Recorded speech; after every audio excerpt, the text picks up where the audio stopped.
boys, we've just seen the draw. What are our initial reactions? Jeff, I'll start off with you. Love it. Yep. Arsenal on the blue side. I agree with what Troy said. For Arsenal, you've got to... I mean, you can't count your chickens, as they say, but that potentially... I think if you'd sat down with the Arsenal camp and said, what would you like the draw to be? What side of the draw would you like to be in? I don't think it could have gone better for them. Would you agree? It was perfect. Ideal. And why are you not smiling? Because I'm trying to be composed here. What I'm looking at is Bayern Munich is the true threat to, I think, Arsenal winning the Champions League this season. Bayern's on the opposite side. They also don't have to play Manchester City or Real Madrid. They also don't have to play PSG or Chelsea. That's what I'm saying. So now you're looking at the right side. You're feeling pretty good if you're Arsenal. You really think that you have a straight path to the semi-final? I've worked it out. You're actually thinking, who can I get tickets for the final from? That was your thought process, wasn't it? I feel like we work for the right company, too. I think we do, too. Another one, Real Madrid taking on Manchester City, a game we've seen 6 of the last 7 seasons. It's inevitable at this point, isn't it? I think that draw was made yesterday. They just said, OK, let's have our annual fixture. It's like the FA Cup final. We play each other every year. Let's get on with it. No, it does feel that, you know, just to go back to the Arsenal point, it feels that there's no excuses now, right? Would that be a fair assessment? Yeah, for me, we've seen Arteta in Europe, and it's gradually gotten better every year. Yeah. You get to a semi-final last year with the majority of this group.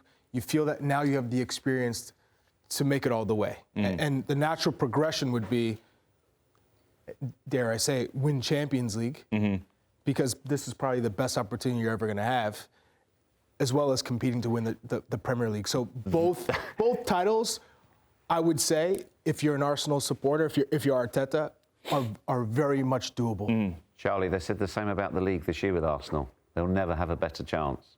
Yeah.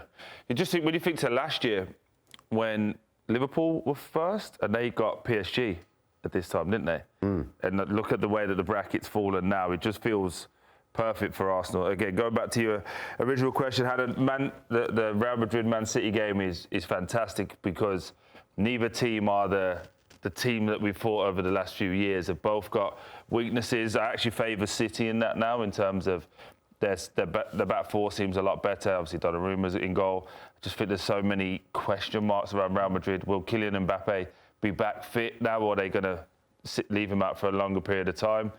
Just loads of great games. The biggest game for me is Bodø versus Sporting. I think that's going to be an amazing football match. That's going to be a cracker. You know what? I also love the fact that you touched on PSG Liverpool last season and how close that tie was. Yeah.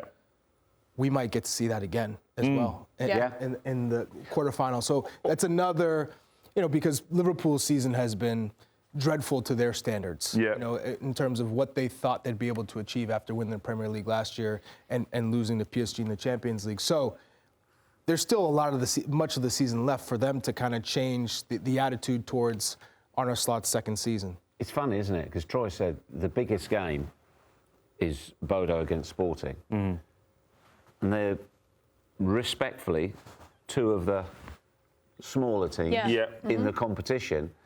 But I think it attracts the most attention, without being disrespectful to Sporting, is because everybody, including all of us, is in love with the Bodø story.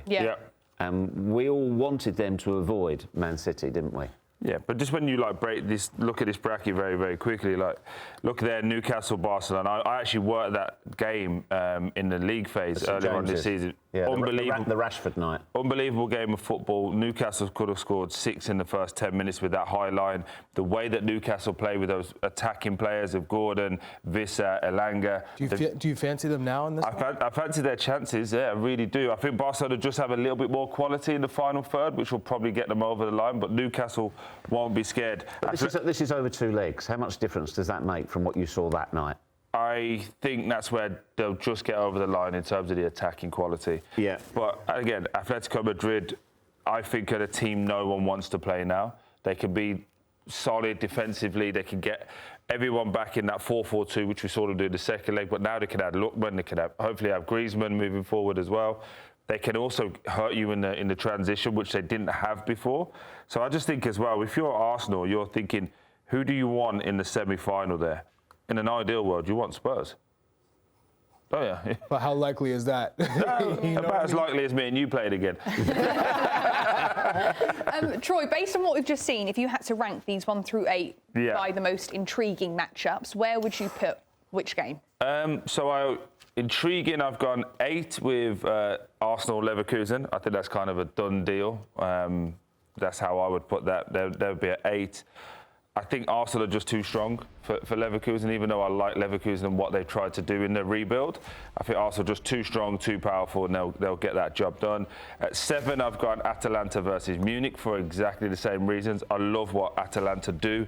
They're a progressive Italian team that have got a young manager, and I actually want them to do really well because I think it will change the landscape of Italian football.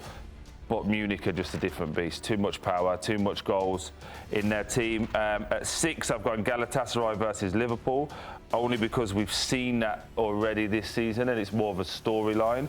Galatasaray beat Liverpool 1-0. Galatasaray were really, really poor in the last game out against Juventus. Again, Juventus had 10 men and it still took them to extra time. And there was a 3-goal swing in it. So I fancy that. Liverpool, we're not sure. What is the Liverpool team, what they're going to be. At 5, I've got Atletico versus Spurs. Again, I expect Atletico to just run all over Spurs, as Spurs are in a relegation battle in the Premier League. 4, Newcastle versus Barcelona. As I've just alluded to, great games of football. There's not going to be a 0-0 in the Newcastle-Barcelona, just put it that way. At 3, PSG versus Chelsea. Wonderful game. That's the Club World Cup final replay. PSG obviously lost to Chelsea. There's a little bit of history there. Chelsea will fancy their chances because they raise their game against the bigger teams. At 2, I've got Madrid versus City. Again, the annual game of these guys played against each other. Remember, last year, Real Madrid knocked Man City out and kind of destroyed their season. And then the main game for me, Bodø versus Sporting. Cinderella story. 2 teams that will just attack, and both of them will fancy their chances, and both of them will feel that they have the best progression to get to the quarterfinals. So that's 1 through 8. Tell me I'm great, Charlie. Fantastic. Thank you, buddy. I love the fact that we're talking about that tie being the most intriguing, because it's so easy to just go with big names, big clubs, history. This is a bit of romance, a bit of intrigue, and a huge amount of interest from football in the world. Just purely from the football point of view, they play great stuff. Yeah. They play great football. Absolutely. Both of them. In my opinion, Bodø have got the best attacking patterns in this competition at this moment in time. When you watch it, little overs, round the corners. It's so fluid, the movement. But everyone knows where they are, don't they? Are we not giving enough credit to Sporting? They lose Amorim, they lose Gyökeres. No problem. What does that say about those two? Anyway.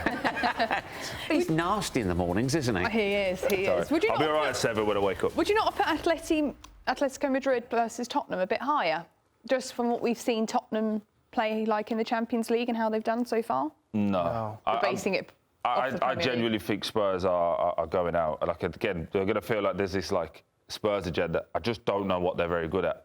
I would just add the caveat, though, same as the league. When they get some of their many, many injured players back, they'll have a bit more about them. Yeah.